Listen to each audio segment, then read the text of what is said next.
ஓம்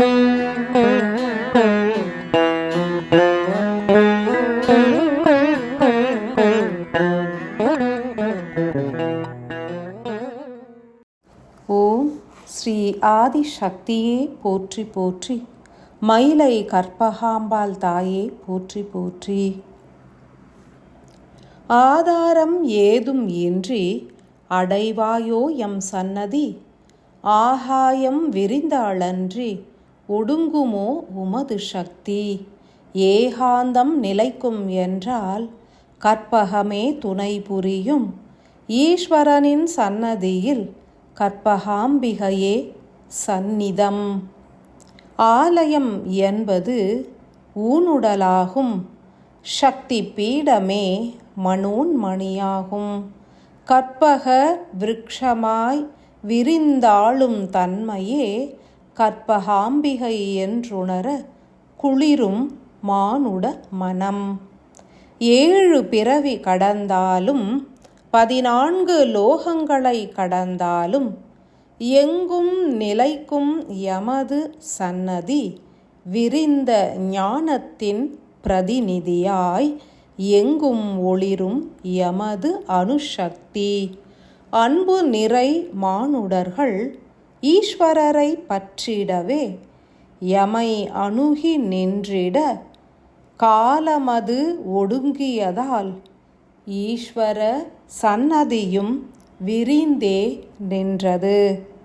யாமுமே ஆகாயமாய் விரிந்த சிவத்துள் ஒளியாய் ஓசையாய் ஒடுங்கியே நிலைக்கின்றோம். ஆதிசக்தியின் ரூபம் என்பது மனிதர்களின் விழிகளுக்கு பலவாக உருக்கொள்ளும். கற்பக விருட்சத்தினை போன்று யாசிப்பவற்றை அருளும் தன்மை கொண்டதால் யாம் கற்பகாம்பிகை எனும் நாமம் ஏற்று எழிலாய் அருளாசி புரிகின்றோம். அன்பானவளே, எமை நாடிடும் ஜீவன்கள் என்றுமே நாடிய அனைத்தினையும் பெற்றிடுவர். எம் வசம் உள்ளவை யாவை என்றே அறிவாயா?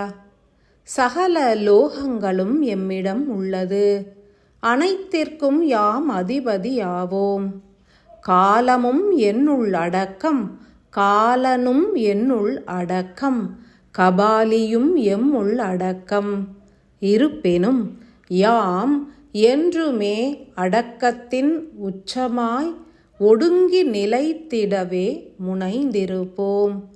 எம்முள் குடிகொண்ட முப்பெரும் தேவர்களாம் பிரம்மா, விஷ்ணு, சிவன் எனும் 3 நிலைகளையும் விரித்தாண்டிடும் யாம் எத்தருணத்திலும் அவர்களது துணையாய் பத்தினியாய் அவர்களுக்கும் ஒடுங்கியே இயங்கிடுவோம்.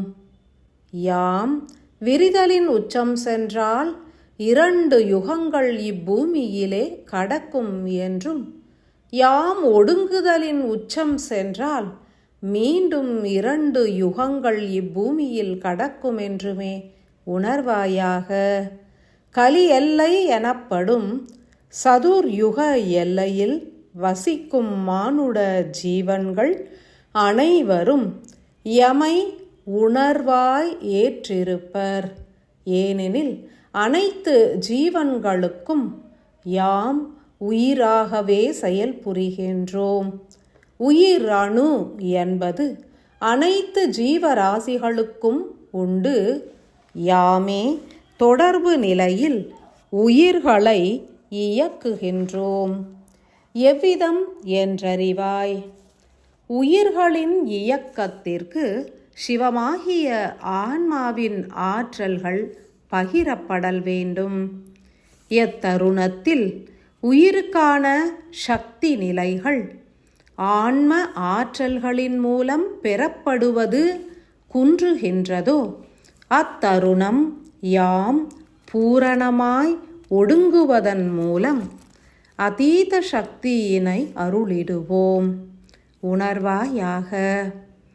ஒவ்வொரு உயிரும் எம்மோடு பூரண தொடர்பு கொண்டவையே. ஆன்ம பலம் குன்றும் பொழுது யாமே அருளினை நல்கிடுவோம்.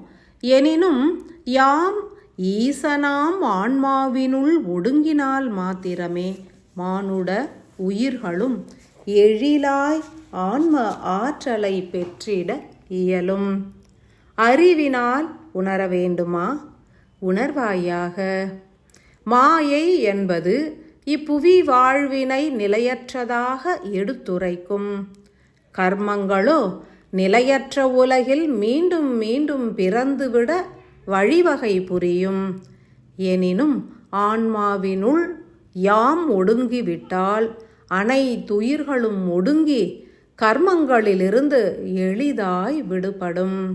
இதன் தாத்பரியம் உணரக் கடவது. ஒவ்வொரு மனிதரும் தனது உயிரின் இயக்கம் எங்கிருந்து நிகழ்கின்றது என்று சிந்திக்கத் துவங்கும் தருணம் முதல் உயிர் அணுவானது தனது புறப்பணிகளை குன்றச் செய்துவிடும். எனினும் கலியல்லையில் மானுடர்கள் உயிரின் இயக்கம் குறித்து ஆராயத் தவறுவதினால் இயக்கம் நிறைவடையாது பிறவிகளும் தொடர்கின்றது. அதன் பொருட்டே யாம் ஆன்மாவினுள் ஒடுங்கும் கலையை கற்பித்திட ஆதி சிவனுள் ஒடுங்கினோம். யாம் ஒடுங்கினால் அனைத்துயிர்களும் ஒடுங்க வேண்டும் என்பது இயற்கையின் நியதியாகும்.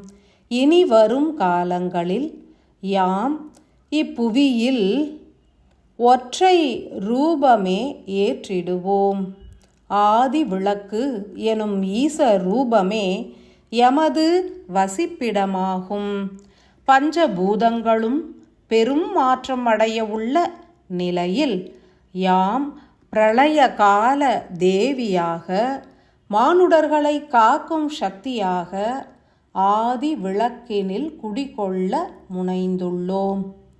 அகத்தியர் எவ்விதம் தனது ஆன்மாவின் பாதரச ஒளித்துகள்களை லிங்க ரூபத்தினில் பிரதிஷ்டை புரிந்திட்டாரோ அவ்விதமே யாம் எமது ஆத்மாவின் ஒளி ரூப பாதரச துகள்களை ஆதி விளக்குகளில் பிரதிஷ்டை புரிந்திடுவோம்.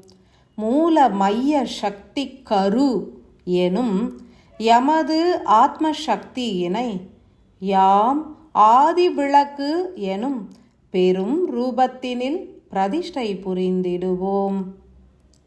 அகமார்க்கமாய் அறிந்திட வேண்டும் எனில் ஒவ்வொரு மனிதருக்குள்ளும் ஆதி விளக்காய் சுடர்விடும் ஆத்மாவினுள் யாம் எமது சக்தி நிலைகளை ஒடுக்கிடுவோம்.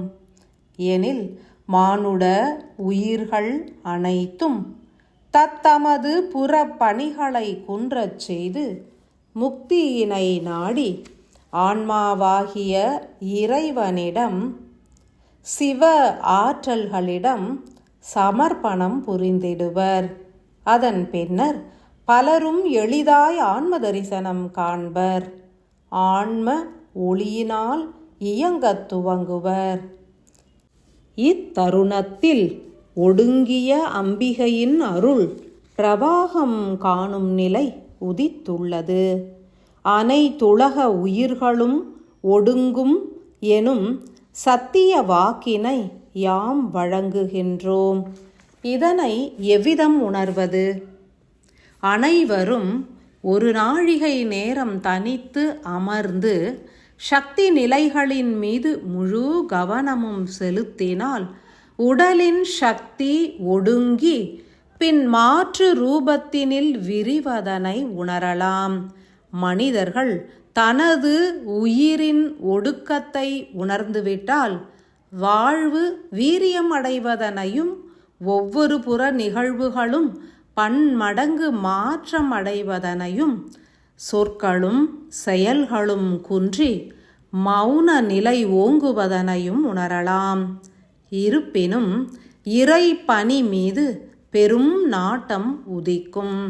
ஆணவம் அழிந்து அன்பு பெருகும். எமது வாக்கு யாது என்றறிக. மானுட குழந்தைகளே, மாற்றம் ஒன்று வீரியமாய் உங்களுக்குள் நிகழ்வதனை உணருங்கள். இது காலம் வரை பயணித்த மனநிலை முற்றிலும் இனி மாறுபடுவதனை உணருங்கள். உணராதவரை விடுதலை இல்லை. எனில் மாற்றம் நிகழ்த்துவதும் யாமே என்றும் உணர்வுகளில் பெரும் மாற்றம் நிகழ்ந்து கொண்டிருப்பதனை உணர்வதே உங்கள் கடமை என்றும் பூரணமாய் உணரக் கடவது. நித்தமும் சத்தியம் உணருங்கள். ஒவ்வொரு நொடி பொழுதும் உள் உணர்வை கண்காணியுங்கள். பெரும் அதிர்வுகள் சிரசு முழுவதும் பரவுவதனையும் அவை ஒளி ஒலி அதிர்வுகளாக உடலினுள் பரவுவதனையும் உணரக் கடவது. இத்தருணமே எமது சன்னதியில் உணர்வோர் உணர்ந்திருப்பர். உள்ளுணர்வை பற்றுங்கள். அவையே உங்களை இறைவனிடம் சமர்ப்பிக்கும். இறைவனே உங்களை இறையிடம் சமர்ப்பிப்பார். ஆனந்தம் பெருகவும் உள்ளுணர்வு ஓங்கவும் சத்தியம் விரியவும் ஆசிமழை பொழிகின்றேன்.